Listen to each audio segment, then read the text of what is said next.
it's way too early for this. For those Bi-Conics wrestling nerds out there, if you're watching this, you can see that normally it's not so bright in my room because, we record at nighttime on a Friday evening. But we are giving you the exclusive of a Sunday morning review because why? Love you guys. Also, there may or may not have been some miscommunication on my part. But hello, all you Bi-Conics wrestling nerds out there, and welcome to another episode of the Takedown Troop Reviews for TNA Wrestling. This is our weekly TNA Wrestling review show. I am your host, Mikey. Joined with me this week is Andrew. The duo here is going to get you through TNA this week. Shout out to Will, who is currently recovering from the flu. We wish him a speedy recovery and to take rest. And Will, if you watch this later, just know it's okay. We totally understand. You don't have to feel bad about it. We love you and we're excited for you to recover and join us back again this upcoming week, hopefully. So, without further ado, this was a pretty quick show to get through. This was the last of the Orlando tapings they had back all the way at the beginning in January, which is really crazy to say. Yeah. We're in February now. And let's just get right into it. So we wasted no time this week. We opened up TNA this week with Chris Sabin taking on John Skylar. The one thing I want to say quickly before we go into the actual match itself, I love that Ali's presence was filled here, even with him physically not being there, because this match was being sponsored by Mustafa Ali himself, and we even had the little banner at the bottom of the whole entire match. It's like, I love this character. I love Ali so much. This is great. And the match itself, I keep saying this all the time. I feel that John Skylar and the Good Hands in general, everyone forgets, even though they're kind of the shticky comedic heels kind of thing, where we know they're going to get their butts whooped half the time. John Skylar, I keep forgetting. I was like, oh yeah, you can actually wrestle because this is a pretty good match. I enjoyed this one. Yeah, I was surprised that they opened with this, considering it had Chris Sabin in it, but it was kind of a good opening. Got us excited. I love that they continue the storyline. Obviously, why Ali is other places doing other things because he's trying to take over the world. I'm interested to see where the whole Good Hands Ali thing goes. If he's actually going to embrace them and use them, or if it's just like a thing of convenience. I'm happy to see the Good Hands back too, because they're another good addition to the tag team division. But it's fun to get to see a little showcase of what they can each individually do. And I think it was a good choice for Sabin to get a match in where he gets to, pick up another win against a quality opponent. But yeah, my favorite thing of this was how much it continued the storyline building up to No Surrender, and the mind games that Ali is playing, because how irritating does it have to be to have the person that you're going to face for your title be the one sponsoring the match that you're in and have their name plastered all over it? It's great. I loved it. It's such a small detail that I love it so much. And as you said, Chris Sabin picks up the victory here. In hindsight, looking over the episode, after watching it, I was like, this was a good place to put this match, because there's also a lot of other things to unpack as we went on. So we go from this match and we shoot backstage. Gia is with Alex Shelly, and basically this promo served up to set up for our main event later, where he was going to be taking on Eddie Edwards. And essentially, I was disappointed in Alex Shelly because he did not. There was a beautiful moment where he could have said, "It's time to dismantle the system." I'm like, overthrow the patriarchy, but he missed it. I was like, damn it, we were so close, Shelly. Wrong promotion. Close. Patriarchy's in a different promotion. That is fair. Overthrow the establishment. Listen, it says a lot about me of how I view professional wrestling. I'm like, overthrow the establishment. I'm very, very riotous. And I was like, Alex Shelley, you disappoint me. You were so close to getting it, but I don't want to bring this up, but as soon as I saw it, I couldn't unsee it. I was just like, I know we can't help certain things, but I noticed more and more that Alex Shelley is kind of only really facing with his right side to the camera, and I was just like, Because then I was like, oh yeah, I forgot. He has a lazy eye. Does he? I've never noticed. Now I'm not gonna. Now that's all I'm gonna be looking for. Well, on top of that too, and I don't know when he speaks too, I noticed that the tongue for certain F's, like Yeah, he it has goes a bit little of a close. lisp. There's a little bit of a lisp. I was like, Mhm. not enough to be a dusty lisp, but Well, and he often chews gum. Like he'll often have gum, and so I don't that's the think other that thing too. helps. Yeah, Yeah. I never understood. I get why wrestlers chew gum before matches, but I've seen wrestlers like still be chewing gum and still have it by the end of the match. I'm like, that's a choking hazard. Oh yeah, I can't remember who it was, but I just watched a match. I think I was rewatching a slightly older match from a couple years ago, and I can't remember who it was. But I realized, I was like, "What's that blue thing in their mouth?" And then they hit a move, and they got up and they started chewing, and I was like, "Are you wrestling with gum in your mouth?" Listen, the inner teacher is coming out. It's like, you Yeah, should not have gum in the wrestling ring. But but overall, I still enjoyed this promo. yeah, And this was a better promo than what we have been getting so far building up in this feud. I was like, why couldn't we have this? Whatever. yeah. I'm hoping that obviously we'll get into it later as the night went on. We see more things added to this feud coming up, so I'm hoping we get to see more of that in the promos too. Get to see additional faces back there, so we can kind of get the idea of where they're gonna fit into everything. But yeah, I mean, it was good. It was, it felt right, and it was quick enough that it didn't feel like it went on too long. No. So from here, we go into our first knockout match of the evening. So this is a rerun of Tasha Steelz and Xia Brookside. So this is the second time they're facing each other. At first, I didn't know how to feel about Tasha Steelz' entrance here. I was just like, huh, this is interesting. But then I was like, you know what? I kind of dig it. I'm okay with this.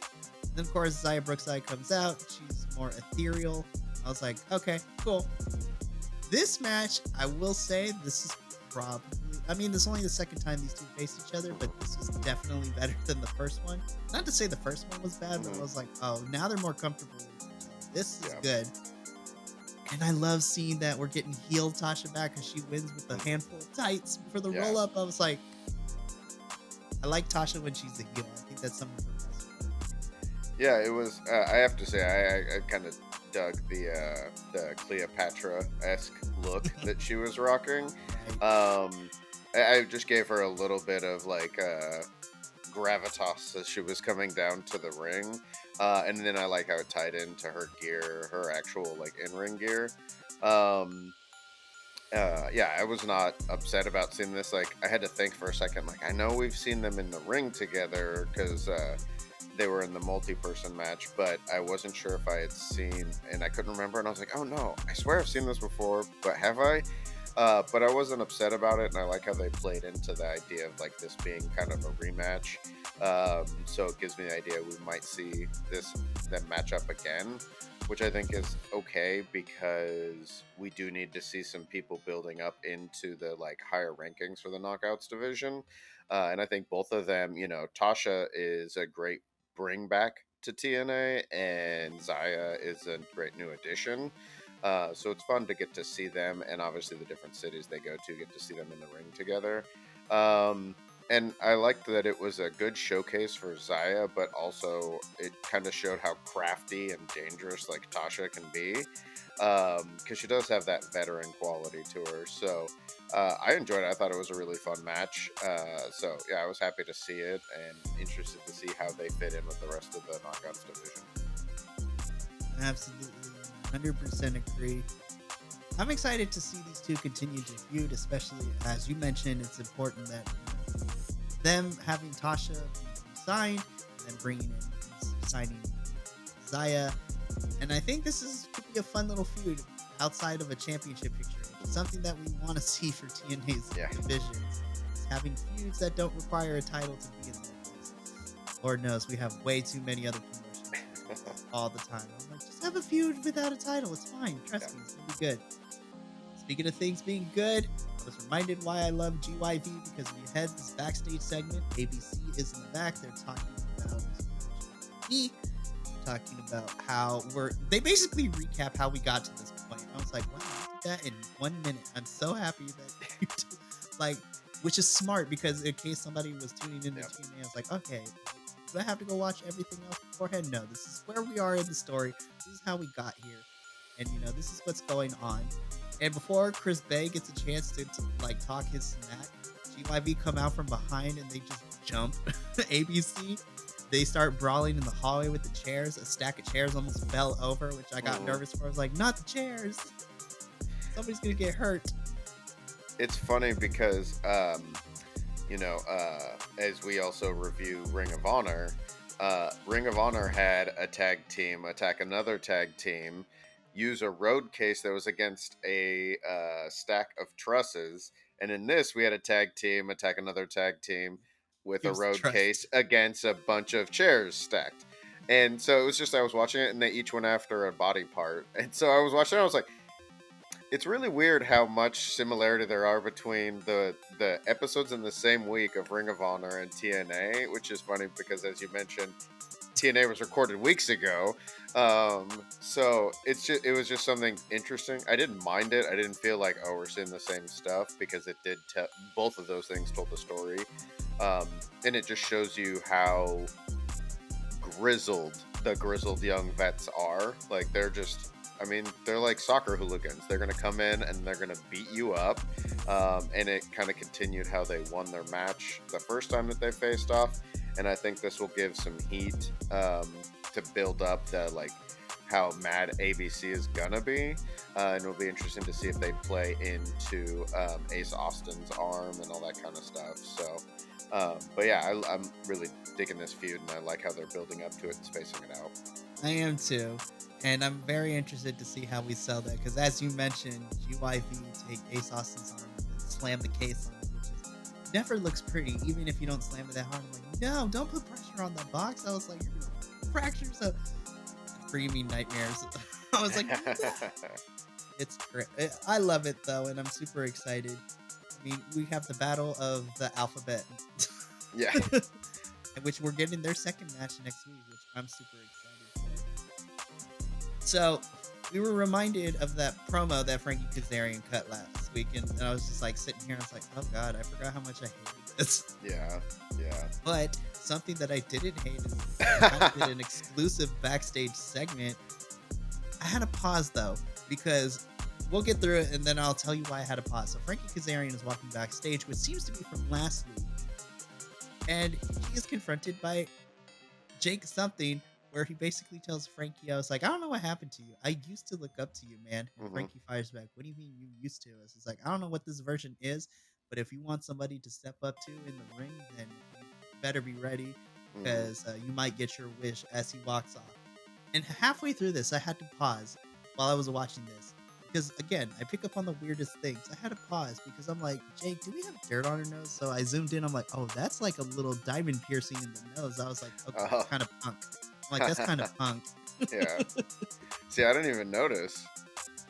Because at first I thought it was a speck on my teeth. Yeah. Like, He had a little piece of glitter. Yeah. It was like a black onyx rhinestone. I was just like, oh, that's a little nasal piercing. Okay. I was like, that's punk.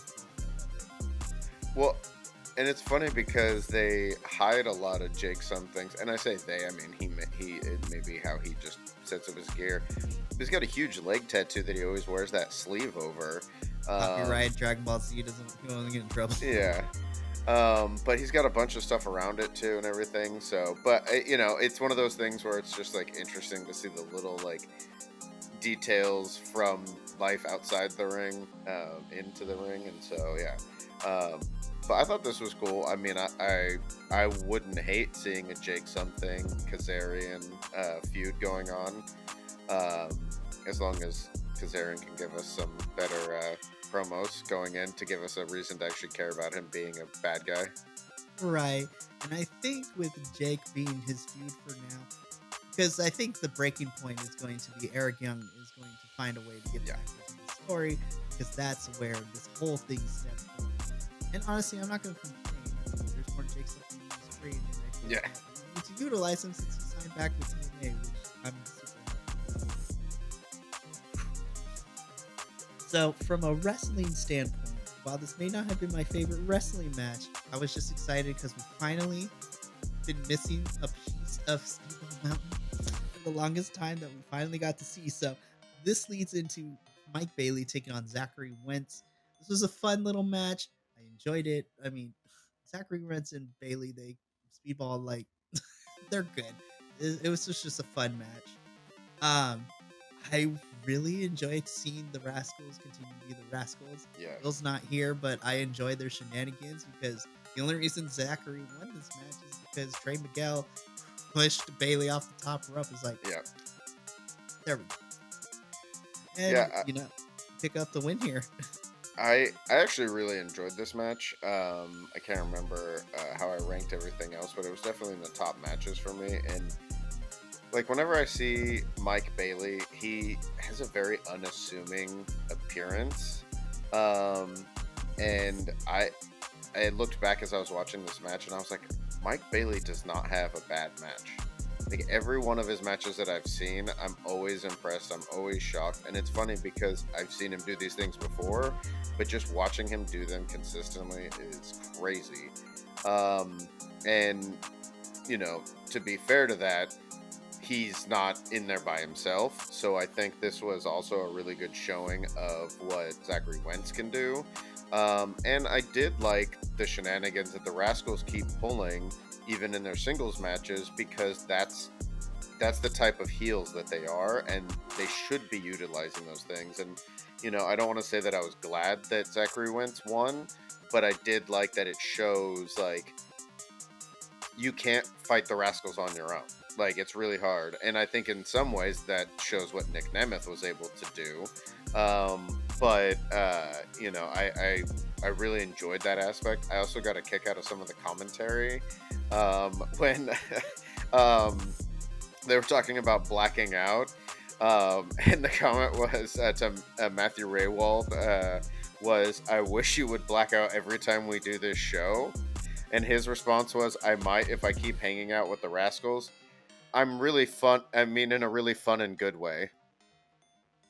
And it was just like, I just love the like little nods to things like that. That it was It's just like, like, oh my, I love that. I love the yeah, commentary too so much. I love Tom Hannafan and Matthew Raywald. yeah, I loved it so much, but let's talk about the moment we've all been wanting yeah, so badly, because at Hard to Kill, certain travel issues forbidden one person from being there to help out. But the Rascals, I love that they get into the ring and Mike Bailey's just like, I'm still hurt. They look at him, they look at each other, they look at him, they shrug their shoulders, and then they go to beat him down. They're like, do we want to do this today? Yeah, let's do it today. yeah, Which I love. So Zach and Trey, they end up getting, a couple licks in, and then the British dad himself, Trent Seven, comes out and comes in for the save. I'm like, Trent, I've missed you so much. Like, I'm so happy that you're finally here. It was funny when he came down. Like, I don't know if it was the clothes, the way his hair was, or what, but it was funny because I was like, I feel like this is the most he's ever looked like Pete Dunne's older brother, or an older version of Pete Dunne. Yes. It was just funny. I loved it too. He comes out to celebrate for a hot 2 seconds, and he's like, oh yeah, I'm supposed to do the save, and then it celebrates, and then just jumps into the ring. Yeah. Kind of evens it up a little bit, and then Steve Macklin comes in, and then it becomes a 3-on-2. Nick Nemeth's music hit. I wrote this down because I thought it was hilarious. As Nick Nemeth was delivering super kicks to everyone, I saw that when it was Macklin's turn, he ran from the corner, tripped over Trey Miguel, got back up, and then received the super kick. I was like, yes, that is how we recover in professional wrestling, because he tripped over. Yeah. But I kind of liked it because we had 6 people in the ring. And 2 of them had just gotten super kicked and were all dazed. And it kind of added to this, like, they were all confident when they were in control, but as soon as things started going out of control, it was like chaos. And so the way he recovered from falling down, it was like it perfectly set him up to get the super kick, because he was all off balance, and it just left him wide open. And so I know it was a mistake, but it felt real because it was. But he didn't he wasn't thrown off by it. Um, so I loved this whole like setup with this feud that we're getting with these 6 people. It was cool. I really liked the ending to like just seeing them all together. I feel like this is probably my favorite mistake that I've seen so far this year in Yeah, professional wrestling because it was so seamless. Like I tripped, get back up, let's do yeah, this. So good. So there might be some divided opinions, but so we get this little video package promo from Khan himself. And you know what? This is the same character that was in the previous company. And when I was done listening to this promo, I have to say, I kind of dig this direction we're going with Khan for me personally. I was like, I've always wanted to see how he would do on his own with promos, and honestly, I think he did pretty good. I think he did okay. Now, when you couple that with what happened later, I was like, as a whole entire package, I was like, okay, I can get behind this singles push for Khan or a singles feud for Khan because we technically need more big powerhouses yeah. right now. in TNA. Well, and I feel like he's one of the biggest guys in TNA. I mean, height and mass wise. So it's kind of cool to have a figure like that. Especially if he's going to be kind of a more vocal abyss kind of character. And I was there the whole way until the end when he like did his like scream head shake because all I could watch was his ears wiggle. He was doing this thing and his ears were just I wiggling the know whole time, and when I he was just did. like, No, I was like, we were so close. yeah. But all in all, I thought it was good. I think it's much more interesting. I'm much more interested in this than I was as we were winding down from the design.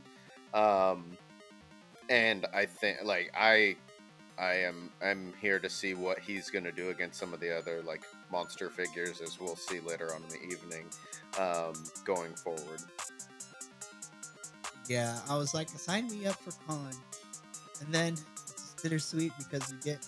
I was really surprised to actually see this match here, like in the middle of the show. I was like, Hmm. I felt like we could have had it a little bit closer, but it makes sense. This was the tag team match: Trinity and Jordan Grace taking on the Shantaraj, which is Giselle Shaw, Savannah Evans. Trinity's last TNA match. Which is funny because this was taped like the day before she made her return. Yeah. It was really weird to see this part, but this match was fantastic, and I think this is a nice way to send off Trinity and her TNA run here. I mean, the Yeah. match itself, I knew what I was getting for. Jordan Yeah. and Trinity weren't going to lose. But what a send off for Trinity. Yeah, I mean, at first when I saw this, I was like, why is this not the main event? Obviously, thinking about the fact that it's the Knockouts champion against the number 1 contender with the former Knockouts champion, who's also, it's her last match. But then as like things went on, I kind of was like, okay, this makes more and more sense the more the evening went. Because it kind of felt like we had a good set of bookends and this in the middle to really like strengthen it up. It was a good, fun match. I really enjoyed it. And I think part of that was the knowing it was Trinity's last match. You could kind of see it in her face when she locked in the finish. I think it was also really fun that they got to wrestle there that evening.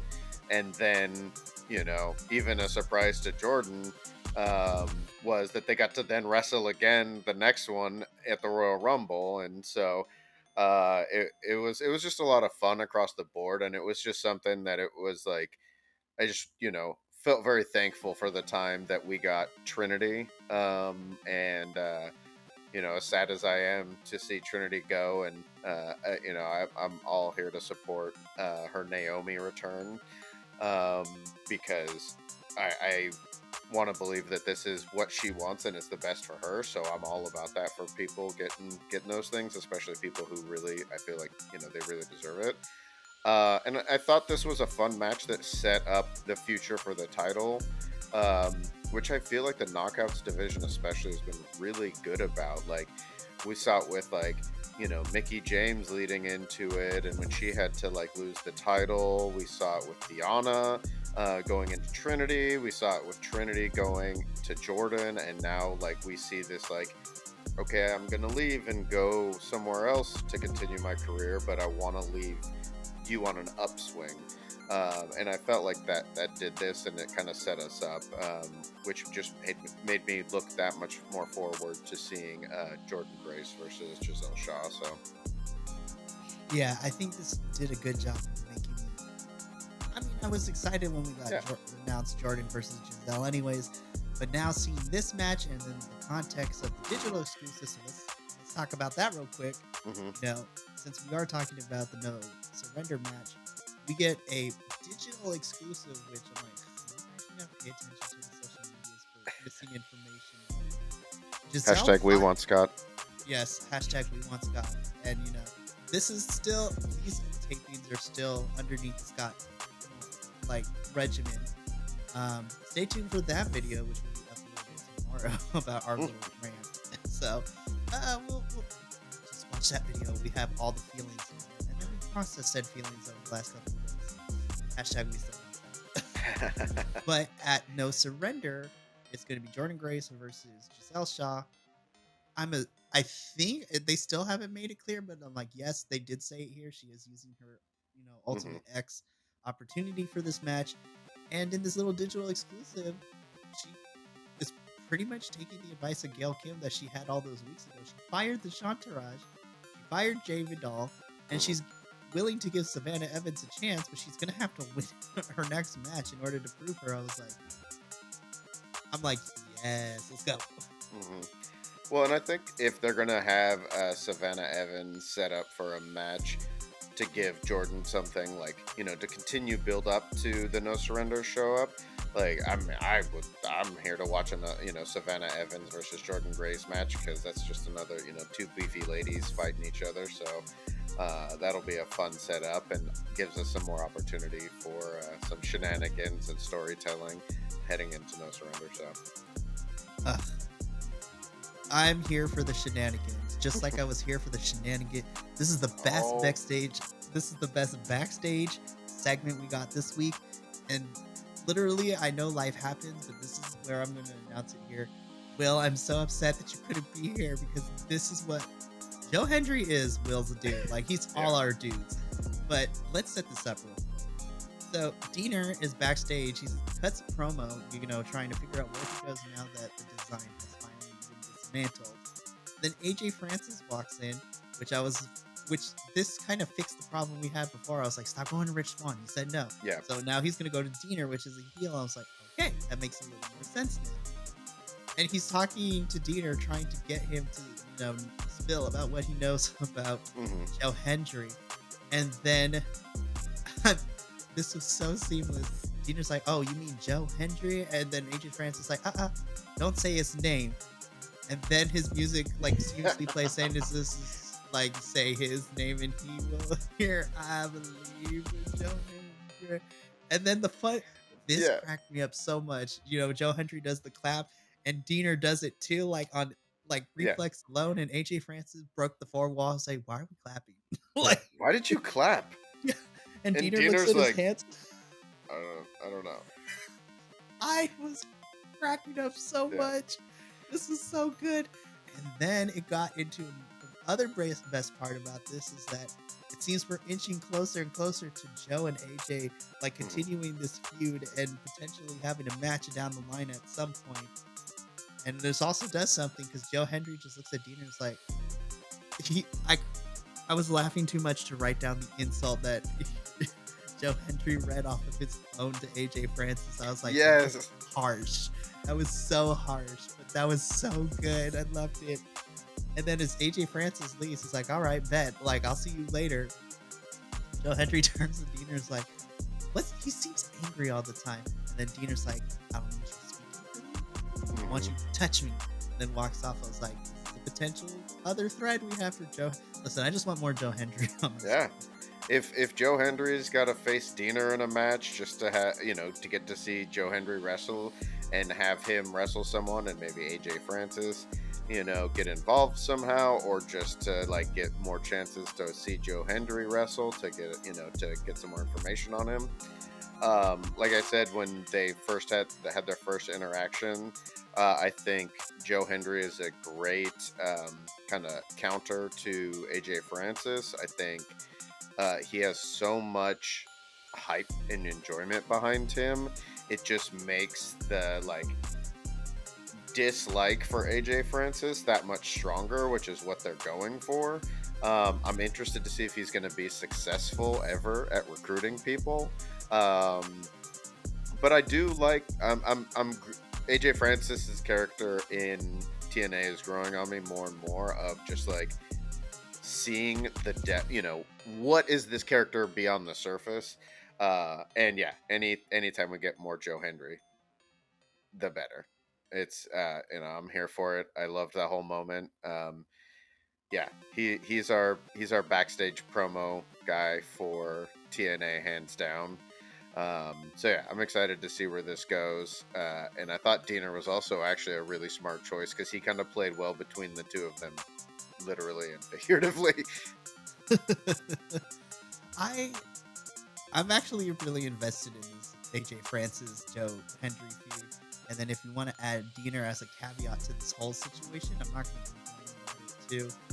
This is the best backstage segment. I'm really upset Will wasn't here to talk about this one because this was great.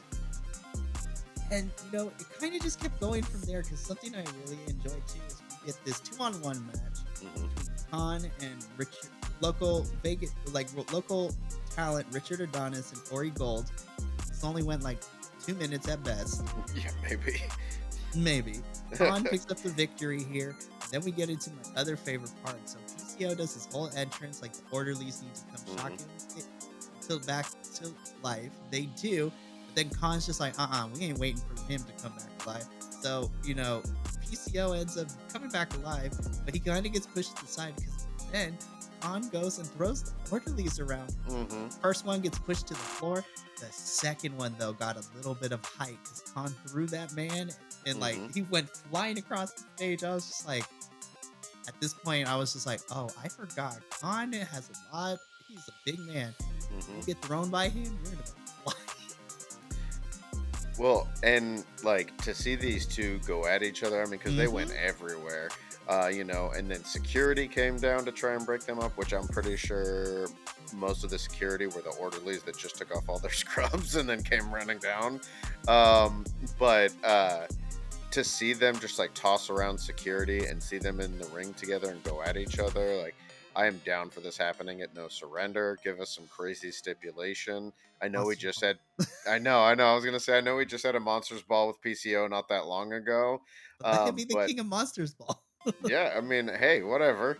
But yeah, I think this is a smart choice for both of them. PCO re-signed. He was the first person to re-sign with TNA. And he's still got it being that monster character, and so I think this could be definitely a handoff kind of that to Khan. And yeah, I let them fight everywhere with everything. I'm down to see them just go crazy. I think this is a really smart choice because something that we talked about since Bound for Glory is we wanted to see PCO have more feuds than outside of because the last feud he had was with Bully Ray, so that was a hot minute ago. That was a while ago. Yeah. But this is perfect. I was like, listen, every promotion needs at least one big men slapping big men feud, and this happens to be it. I am here for it. So we get into the next part. So I loved what we got at the end. I was disappointed of how short this match was. That was first. I was like, really? We're only giving this out? Fine, I guess. So this was Alan Angels versus Josh Alexander. I love that we're continuing this new character for Angels. His entrance music. Now I call that genre music butt rock. I was like, oh my gosh, this is something that a suburban dad would listen to. It's just the heydays of the era of music we grew up on. I was like, it's very kind of slightly alternative punk, but not really. It's butt rocky, which is perfect because now his whole character is just yeah. I love. He reminds me if Chris Daughtry decided to be a douche as a rocker. This is Alan Angels' character, which I love. And then I was reminded, I was like, damn, Alan Angels is really short because then Josh Alexander makes his entrance and bell doesn't ring. They start fighting. Then when I see the side by side, I'm like, damn, Josh is really tall. Yeah, I mean, I think they're definitely there. You know, you've got one on the shorter end, one on the taller end, and it just makes Josh look huge. I did like the Angels, because of the size difference and the strength difference. Angels attacked early, and he jumped on him, and then of course he made the classic mistake of gloating too soon. Um, but what I really liked was we're continuing to see a batter Josh Alexander. Like he's mean. He when he went to lock in the ankle lock, he like stomped on the ankle first, then went for the ankle lock. And so I'm interested to see because this seems like where he started to go since he teamed with Zack Sabre Jr. And I kind of want to see that. Like Josh has been the kind of Captain America, which is funny, I guess Captain Canada, of like TNA. Um, but now he's kind of turning into a little like more not hardcore in the wrestling sense, but he's a little more intense, a little meaner, a little more serious. And it makes sense because he's trying to get back to the top, and all of these people that he's facing are standing in his way of doing that. And so it's like, it's not only professional, but he's kind of taken it personally. So I'm really excited for what we'll get to see from Josh Alexander coming out of that. I am too. And again, my only real complaint is this was a short match. I wanted maybe a couple extra minutes, but look, Josh is great. Alan Angels is great.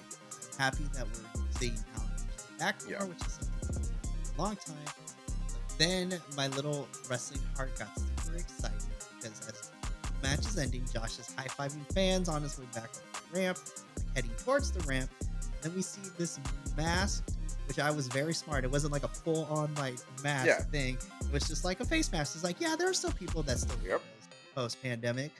And then he just decked the crap out of Josh. I was just like, what the heck? And then he jumps the barricade, throws Josh into the steel steps, takes off the hat, takes off the bandana, and I was not expecting this individual, No. but we see a wild Simon Gotch, yelling and spitting on Josh Yeah. Alexander, and my little heart exploded with joy. I I mean, was you like, want to oh talk my about god. yeah, you want to talk about a hard hitting wrestling match like Josh Ooh, let's Alexander go. against Simon Gotch. Woo! Yeah. Sign me up for no surrender, please. Yes. Yes. Let seriously. But yeah, he lays out Josh, he jumps up, and I love that TNA is one of the few companies that doesn't like pretend that we don't know where these people came from, because Hmm. I love that Tom Hannafan puts Matthew Raywald on the spot. I'm Yeah. like, did you know this? It's like, look, me and Gotch teamed in the past, like the vaudevillains were our thing, but Hmm. I had no idea he was going to be here. I was just like, yes. Yeah. Listen, Simon Gotch is an incredible in-ring Yeah. performer. And the idea, because I have my rule, I need to see a graphic for it to be official, but Mm. we're getting Josh versus Simon at No Surrender, or if this is what we want to build towards in the next couple of weeks in TNA. They're just giving Josh the best opponents right now. Oh, I'm here yeah. for it. Yeah. Also, I mean, this was taped before this got to more firing, but I was just like, I would love to see Simon Gotch be a staple in TNA. Heck yeah. Heck yeah. It's a great place for him. Just give me all the wrestlers that I want to see so bad. But I'm really excited. I thought this was a really fun way to kind of end this whole entire match plus segment. And now, as weird as it is to say, I'm excited to see a pissed off Josh. Oh yeah. Oh, I can't wait. And I think it'll play really well into Simon Gotch because Simon Gotch is like, I feel like he, as angry as he was when he attacked, like he wants his opponents to come at him angry because then they're going to make a mistake. They're going to get overly aggressive and he's going to be able to use that to his advantage. And so it's like he's going to egg on Josh and like harass him to get angry at him. And then Gotch will use that to draw him in. And so, yeah, I think the two of them going at each other, like, I'd love to see this as like a best 2 out of 3 falls or Iron Man or some kind of match that fits in with some of the other things we already know we're getting for No Surrender, and that fit for that kind of a pay-per-view. And that really showcases like how brutal these two can make actual like mat wrestling. I would love to see, because I would love to see this be, if we're gonna add a stipulation, if they choose to. I would love to see. Yeah, I think the Iron Man match, I think would probably be a good idea, because I just want to see these two like wrestle. Yeah. Like, I'm here for good stipulation, like a street fight and things like that. But I actually would rather have more of a wrestling match style based stipulation, like Iron Man, or like a submission match. Like the only way to win is to get your opponent to tap or something. Like, yeah. Like, the ideas in our brains makes me super excited to see what kind of things we're getting. So from here, we quickly get like the bumpers for next week. We're getting the second, 2 out of 3 match series, tag titles. We get some promotion that we're gonna see some more knockouts action next week. I was just like, I'm excited. And then we get to our main event, which was given a pretty good chunk of time for this one. Eddie Edwards versus Alex Shelley. It's just a singles match, no stipulations. For me personally, this was my match of the night. I was just like, this is the Eddie Edwards I want to see. Like, we've talked ad nauseum about his feud with Frankie Kazarian, how it went on for way too long for both of them. But this is the back to basics Eddie that I know him to be. This is just wrestling, like no shenanigans. Just he's gonna kick you with the knee, and he's gonna hit you. He's gonna try to destroy you. And I love that Alex Shelley is kind of this in between, not total face, not total heel. He's like, I'm not trying to cheapen. I'm gonna, the ref's not looking. I'm gonna kick you in the face. Like, yeah. This match ruled. I liked it. I liked the way that they played into Eddie's injured leg after he kicked the ring post, because it kind of again helped Alex Shelley, compensate for the size difference. This match was more brutal and technical than I expected, and like you said, it's not that I didn't think or know that both of them could go there, but I didn't know if they would in this match. And what it did was it kind of gave me an idea of how intense this feud can be, because these two just like went at each other, and I really enjoyed it. And I think just like with the Rascals, they're using the system, and especially like Alicia Edwards, really well, because you're like, yeah, of course, they're the bad guys. They're gonna do what they need to do to win. But it's not coming across as like annoying or anything like that, because it makes sense for the characters. It makes sense for the story that we're getting. So yeah, I really enjoyed this match. I thought it was a great setup. It shows how dangerous Alex Shelley can be, like as he comes after Moose, and Moose is kind of using his faction to try and weaken his opponent, even though he's trying to talk about like he doesn't need to. But I thought it was a great storytelling to get all that happening and leading up to what we got and what we're gonna get more of. I'm super excited. This match rolled. I also really enjoyed the fact that Alex Shelley had to be quick about how he picked up the win here, because he's realizing it's like, all right, Eddie is actually kind of tough, so I need to finish this fast. So Eddie tries to go for a Boston knee party. Chuckle with the name of that finisher. I love it so much. But as Alex Shelley ducks, and then he rolls up quickly, Eddie Edwards to pick up the victory. And I was like, you know what? Normally, I hate a schoolboy roll up for a finish, but you know what? In the sense of this, I'm okay with it. And it wasn't quite a schoolboy, because he got him into a traditional pin. And then he turned him over a little bit. Yeah, but it was just like enough that it didn't have that like, oh, it's the same thing we've seen a bunch of times, but it still also like made sense that he got a quick pin out of it. So I kind of like the slight difference of it. But yeah, it was a good segment to really get into that. So then, from the fallout from this is Brian Myers immediately jumps in and starts beating up on Alex Shelley. Alicia comes in, and I was waiting for her to stomp out Alex Shelley. I was like, I would be kind of here for the women, the knockouts, to like stomp on the men too. I was like, yes, give me that equal rights, equal fights feeling. I love it. And so, as they're setting up Alex Shelley to kind of for the Boston Tea Party, Kushida comes out, and then Kushida There was a little bit of a pause, which I was like, why is he not? Oh, okay, there we go. It was like a couple seconds delay, and then he started beating up. Then they exit the ring, and then we barely get there in time to see Kevin Knight like do freaking flying acrobatics onto Brian Myers. And I'm just like, he's not in the park when he jumped off the top rope. I'm like, that is a big man flying. Because Kevin Knight's kind of tall. And I like what they're setting up with this because it was funny. One of the things I thought when Alex Shelley came down to the ring was I was like, oh, Alex Shelley's in white tights. He's not normally in white tights. And then when I saw him standing in the ring with Kushida and Knight, a lot of Also, their gear is more white yep. and like silver. And so I was like, oh, okay, yeah, that last image of the three of them, now they look like they're unified. And the three of them wrestling against the system, we could get some really cool matches, and depending on how they divide it all up. Absolutely. And I love the consistency because Kushida has some beef with the system because they attacked him like 2 weeks Yeah. ago, and like they try to take him out. Yeah. Well, and Loved it.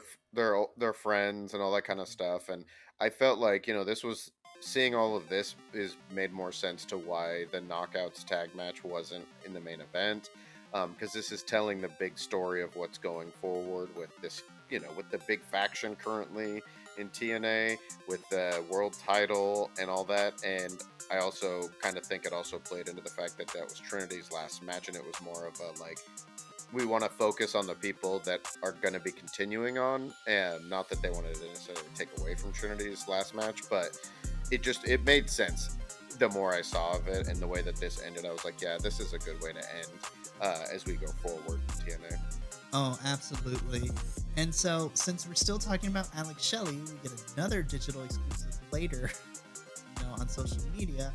Basically, Alex feels that everything that has happened so far, we can't have any shenanigans, we can't have any. So, at No Surrender, we are going to implement No Surrender rules, which means now that the TNA World Championship match between Moose and Alex Shelley is now No Surrenders match, which means the only way for you to lose is for somebody who's in your corner to throw in the towel, which essentially is just making this a glorified no DQ match, because it seems that anything goes. The only way to lose is somebody has to throw in the towel for you. And I am so excited. I was like, this is a perfect way to kind of close this really weird short chapter between the system and the time splitters. Then it also adds an extra dimension that comes afterwards too, because I believe whatever happens between the X Division Championship match is going to dictate what happens next in the storyline. Either we're going to continue to see Alex Shelley and the time splitters face off against the system, and I think Andrew and Will kind of agree with me because we talked about this previously once the match was announced. I think Ali is actually going to go on a short stint as X Division champion for a bit, since we're getting him at No Surrender, and we get to keep him all the way until, I believe, after the tapings that happened after the fallout from Sacrifice in March. So we have Ali for like 6-7 weeks. Yeah. Whatever the case may be, I thought this was a really fun main event. This was my match of the night, and I'm actually really excited to have this match at No Surrender be now a No Surrender match. Yeah. And it's a cool stipulation. It's fun. I like. We don't get to see it that often. No. And it just makes a way for them to tell more story, to play into it. Like, obviously, they've built up their corners in like kind of the groups that they're assigned with now. So, it'll be interesting to see how they use that. And there's a lot of different factors that can play into it. But it gets me excited for the build that we're going to see, because obviously we can see some matches between the different groups leading up to it, and eventually get that big match, which, the first match was awesome. So I'm excited to see what they're going to, they're going to step it up with this one with that new stipulation.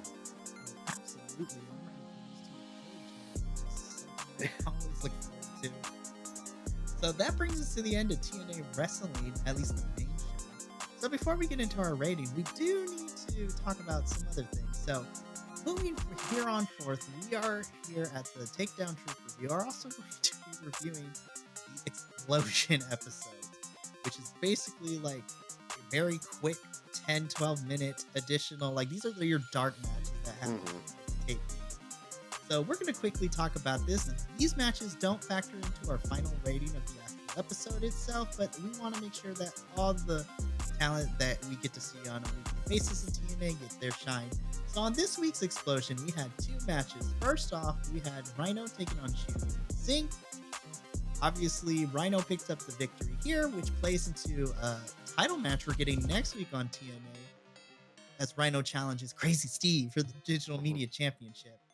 Listen, I'm just happy to see more Crazy Steve on my television. like, well, I love Crazy Steve, but as far as this match with Rhino and Champagne Sim, I know what I was expecting. Got it. Still slightly underwhelmed. I was like, no, it was fine.